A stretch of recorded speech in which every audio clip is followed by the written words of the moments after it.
The second trailer for Pikmin 4 has just dropped in the recent Nintendo Direct, and there's a lot to unpack, so me and Wolfie7 are going to be analyzing, speculating, and giving our thoughts and opinions on what we found. The story seems simple enough. A passenger ship from Hecate has crashed on PNF 404. A captain is sent to find the ship, look for any survivors, which they're calling castaways. The ship likely needs parts and maybe even some fuel to fly again. So the captains are going to go around looking for fruit, parts, and, maybe treasure? We do see treasure in the trailer, such as the binoculars, and in the original trailer, the first one, there was also a clock. So those are probably the treasures. We haven't seen any ship parts yet, but we do see evidence of them. On the big ship, there's a piece that appears to be missing in the beginning of the trailer, but then later it's there.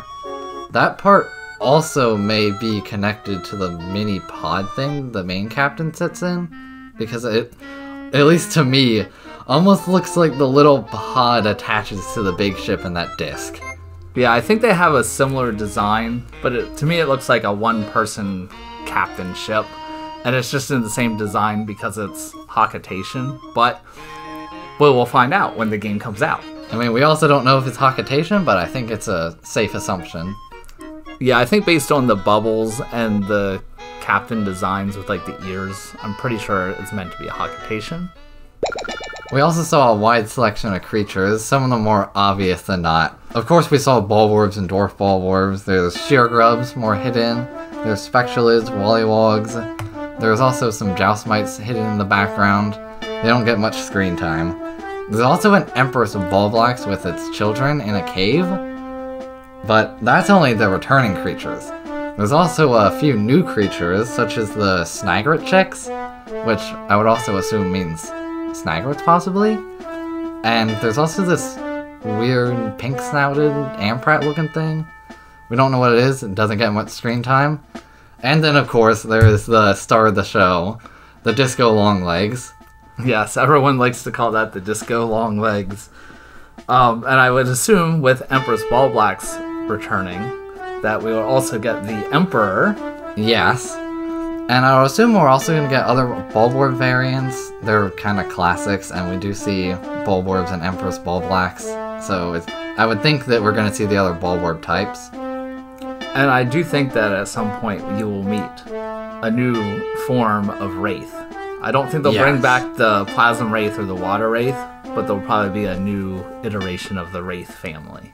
The Pikmin games don't reuse Wraiths, but the Wraiths have been in at least 2, 3 if you count the Leech Hydra from Hey Pikmin, and also the Gulix from Pikmin 1, but I'm pretty sure this game seems to be taking inspiration from a lot of the different Pikmin games, so it will most likely have a Wraith. Now, I think it's about time we talk about the true stars of the show, the Pikmin themselves. Obviously, we see the Red Balloon Yellows in the trailer, but in the thumbnail for the video, there are Wing Pikmin, Rock Pikmin, White Pikmin, and Purple Pikmin.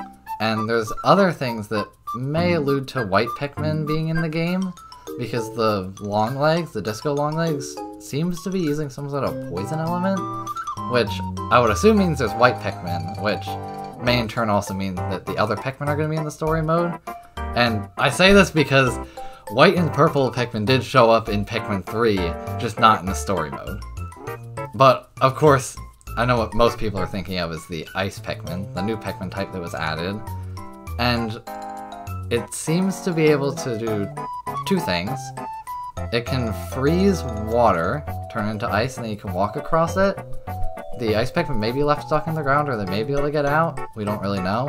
And then it also appears to be able to freeze enemies. Or at least some enemies, because it freezes the Bulborb. Now, I'm slightly worried about this, because this is kind of going back to one of the things that happened to Blue Pikmin in Pikmin 3. The Ice Pikmin being able to navigate water areas, and also the dog being able to navigate water areas, may take a lot away from the Blue Pikmin's abilities, which worries me. On top of that, the Ice Pikmin also has a combat ability, the freezing mechanic, which may take a lot away from the main fighters like Purples and Reds. That it may become obsolete to bring other types of Pikmin, which I hope they balance that well. Yeah, so gameplay-wise, it looks like Pikmin 4 is going to be more of like a single-player game with a single captain.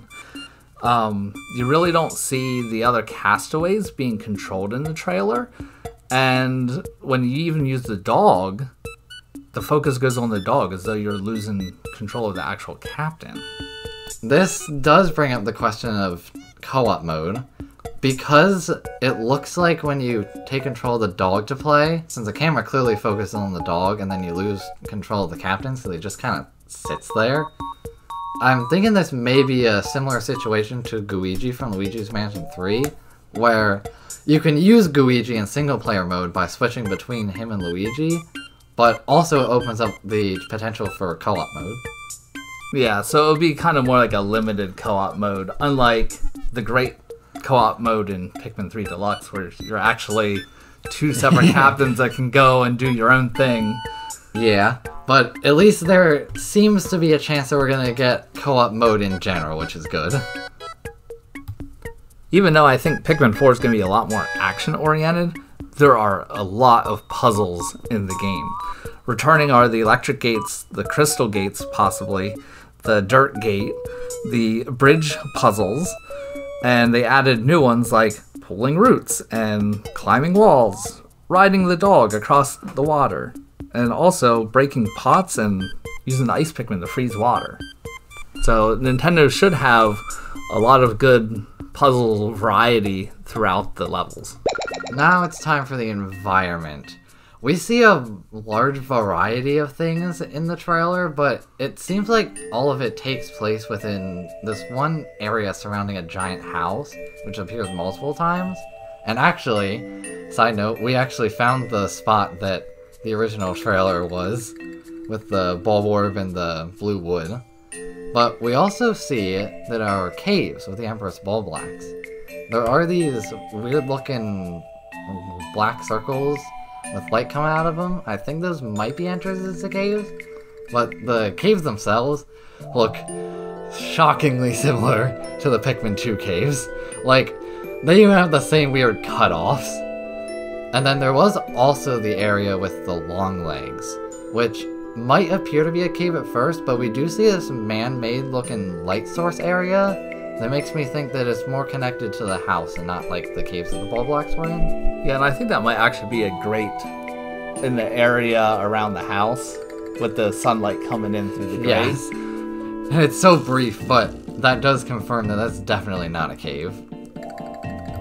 We also see these strange blue diamond-looking crystals which don't seem to be related to the treasures. They seem to be just laying around, and you also get them from a dirt wall, which is really weird in my opinion. And then also in the little teaser at the end, we see these colorful chunks of rock that most people seem to think looks like Starbits, which I agree. They look way too much like Starbits. Nintendo, what the heck? Why do they look like Starbits? Send in the Lumas! Send in the Lumas! Yes. But then also at the end, we have the nighttime, which is the only time that it appears to be night outside. And then the Bulborb gets the red eyes. I don't know what to think of this. We really have no evidence as to what it is. It might be a nighttime mode. Maybe that's what happens to the creatures when you stay out during the nighttime, but we may just have to kind of wait and see for that one. Yeah, I would expect it to be a ultra difficult challenge mode. But maybe it's a separate challenge mode from the main story, or maybe it's part of the main story. Or it could be a hard mode for the main story. Maybe the whole story takes place at night. Ooh. And then all the enemies are harder. That would be scary. That would be scary and very interesting. I would try it. Alright, so final thoughts. I really think this looks like it's going to be a very good game. It takes the core Pikmin elements and adds a lot more of like an action platforming style to it. As for my opinion, and this is just an overall view of what we have so far, and obviously we don't have too much to go off of, but so far, it looks like this game is going to deviate a bit from the Pikmin formula, and while I suspect it's definitely going to be a very good game, like, up there with the other Nintendo releases that have been coming out, I definitely still think it's not going to be quite the same as the other Pikmin games, and I could see there being a divide in the Pikmin community. Some Pikmin fans may be okay with all the changes and respect it for being a very good game and just enjoy it, but I don't think it's going to be able to be the same enough to the other Pikmin games to really rival them in that same way. Yeah, I still think most Pikmin fans will find Pikmin 2, and a lot of people find Pikmin 3 to be the best Pikmin game, and I think that will probably remain. I don't think Pikmin 4 will be able to top them. At least as far as the original Pikmin mechanics go, no way Pikmin 4 is going to take them, but I definitely think Pikmin 4 is going to be a very polished game, because Nintendo has definitely impressed us recently. And I am very excited for playing it.